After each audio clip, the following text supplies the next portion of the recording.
Olá, olá, personas! Muito bem-vindos a mais um Plantão Série Socast e hoje nós debateremos os principais pontos do 10º episódio de The Bad Batch.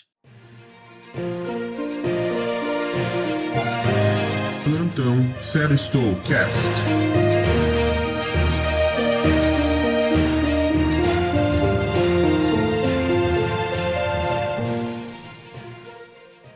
Eu sou o Osmio e sim, senhoras e senhores, mais um episódio de The Bad Batch e mais um plantão para debatermos os principais pontos e teorias. E então, iniciando o nosso debate sobre o episódio, a nossa cena inicial se dá no planeta de Raxus, onde o senador Avis Singh é obrigado, forçado ali pela intervenção imperial, a abdicar do seu real poder e se tornar um fantoche, mas manter o status quo e a ordem social de Raxus, rendendo o planeta também à ocupação imperial. Porém, o senador tem ali os preceitos dele, acredita que esse não é o caminho, mesmo sabendo das consequências, ele se rebela contra o Império e faz ali um discurso falando que não concorda com a intervenção imperial, o que apenas gera uma escalada nas tensões e o Império começa a ocupar o planeta de forma agressiva, com grande presença militar, com vários tanques, usando então ainda dos clones, e é com este início que nós vemos a expansão imperial tomando, então,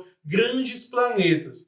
Por que grandes planetas? Porque Raxus foi um importante centro separatista. Agora nós separamos uma parte desse plantão para comentar sobre os separatistas. Os separatistas, eles foram uma parte do grande estopim das guerras clônicas, as guerras que principiaram, que iniciaram a queda da República e a ascensão imperial, porque justamente os separatistas, eles buscavam, então, criar ali uma bolha de planetas, uma série de planetas fora da República Galáctica, e algumas figuras importantes que nós tivemos foram, por exemplo, o Conde Dooku, que foi o grande representante dos separatistas, lutou por essa causa, além de ter sido um Sith, que estava alinhado a Darth Sidious, que estava controlando tanto a República como o chanceler Palpatine, quanto o lado separatista como o grande senhor Sith Darth Sidious, que era o mestre de Conde Dooku, que acabou traindo no final. Nesse caso, o planeta Raxus fazia parte, então, da aliança separatista, e o próprio senador Avis Singh era um separatista que vê que os preceitos dele ficam muito em conflito, porque ele que havia lutado contra a República, então vê uma força muito mais opressora, por mais que a República ela não fosse também perfeita. Sabemos que as guerras clônicas foram bem violentas, mas ele vê então a ascensão de uma força muito mais opressora, tomando todos os planetas, na mão grande. Então os preceitos dele se veem abalados aí, ele tem essa ação, acaba sendo preso e pede para a sua fiel droide, então, emitir um sinal. E para onde foi esse sinal? A droide, ela pede ajuda diretamente para Ord Mantell. Se você não lembra o que é Ord Mantell, é o planeta onde Cid vive e justamente é a base temporária da Força Clone 99. A Cid, então, recebe esse chamado, esse contrato de ajuda em Ord Mantell e manda novamente a Força Clone 99 para mais uma missão, dessa vez para resgatar o senador.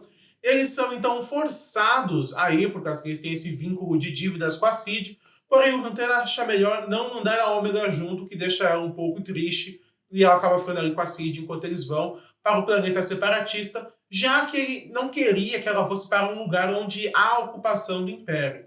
Nós sabemos que Ord Mantell, pelo que tudo indica, não tem essa ocupação, portanto é um lugar seguro. Não podemos dizer a mesma coisa de Raxus, que estava com um forte contingente militar de clones. Com isso, a Força Clone 99 ela vai, então, para Raxus na busca de libertar o senador, e enquanto isso, a nossa queridíssima Ômega permanece com Cid em seu bar em Ord Mantell, e elas jogam aquele famoso jogo de tabuleiro de Star Wars, que é o Dejarik, que inclusive o Chewbacca costuma jogar bastante, e a Ômega se mostrou muito inteligente, muito boa em estratégia, então ela e a Cid aí estabelecem uma parceria, porque a Ômega não queria se sentir inútil, ela queria ajudar de algum jeito.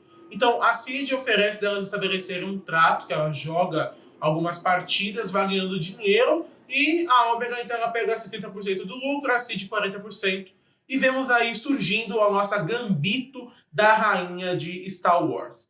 Mas, Voltando para Arrakis, a Força Clã 99 ela faz uma poderosíssima invasão, vai se estreitando ali, consegue invadir a casa do senador, onde ele está sendo mantido como refém, e então inicia todo um circuito de fuga, que eles acabam roubando um tanque, e começa uma pancadaria generalizada. Mas eu tenho que elogiar bastante essa cena, porque mesmo, assim, a maioria do episódio foi centrado nessa missão, episódio de 27 minutos, inclusive maior do que os que vinham antes, que estavam cada vez diminuindo mais, e é uma meia hora que passou bem rapidinho, isso tem que ser elogiado bastante. Por quê?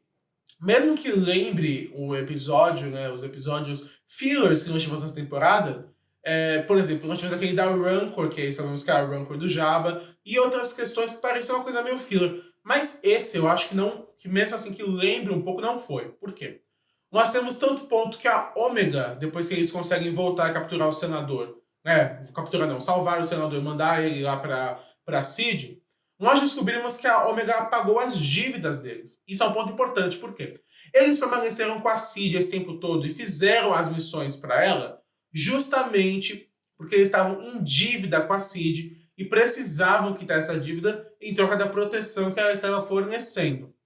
Com isso, com a Gambito da Rainha, que é Ômega, quitando as dívidas, isso dá a entender que a história ela pode se encaminhar para novos ares, ou seja, eles vão finalmente sair de Hora de Mantel. É pelo menos o que eu acredito. Não acho que eles vão permanecer lá por muito tempo, seja por escolha própria ou seja por intervenção externa.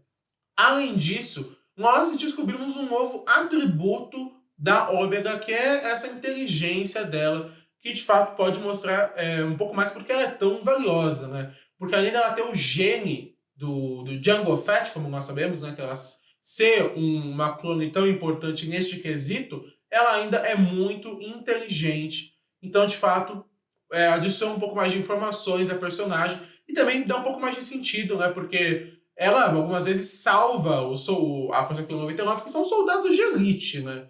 Então, ter esse balanceio acrescenta, dá um pouco mais de veracidade para a coisa.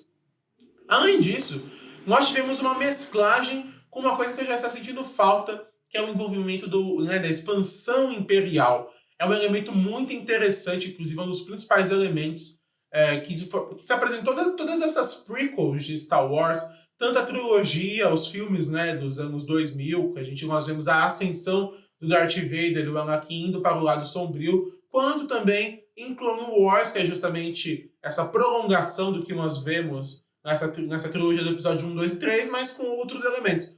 E a ascensão imperial é sempre um pouco interessante, que nós vemos o princípio deste império que está nascendo, mas nunca, de fato, é uma grande visão. Não que esse império não tenha sido explorado. Já foi explorado, por exemplo, em Rebels nós já vimos isso, Rogue One nós já vimos isso, a própria trilogia clássica nós já vimos isso.